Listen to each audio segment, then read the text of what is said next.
Ha. Bu mormak otmaz. Kınağı da olmaz dedi. Birden aşağı ya. Yani yoğun diyor. Ha ne?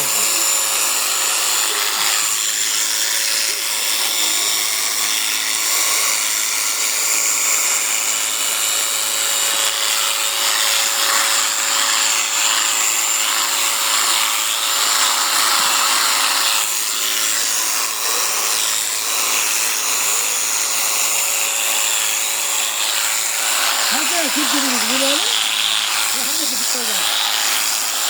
Bismillah kültürü.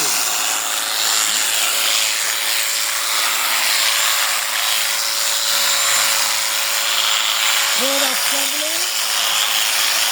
Abi, o yanı korkanlık.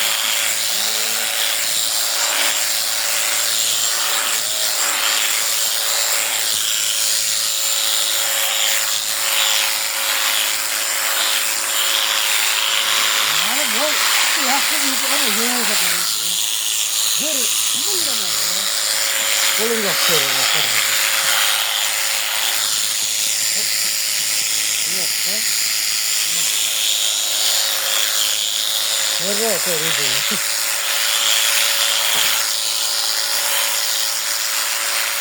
Bak ya. Bana gidiyor kardeşim.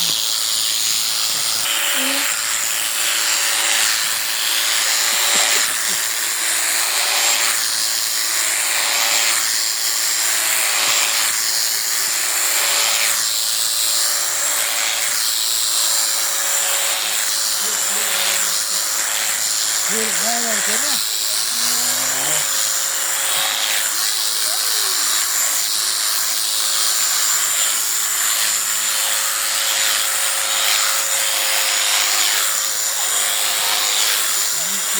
Şöyle olmuş.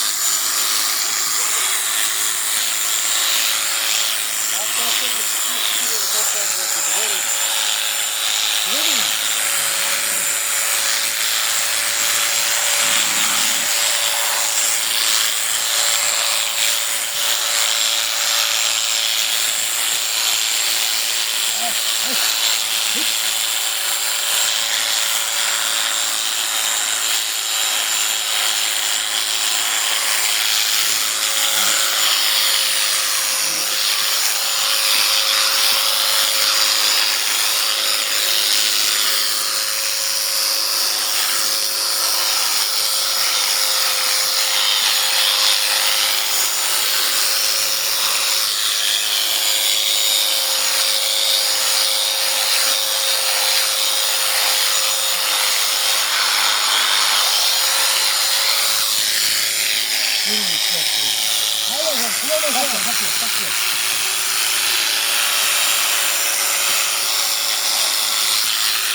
Kulağım yanışma.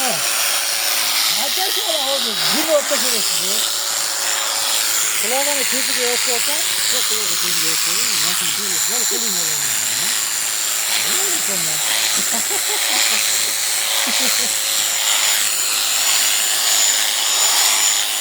Evet. Evet. Ya yok sana. Ya böyle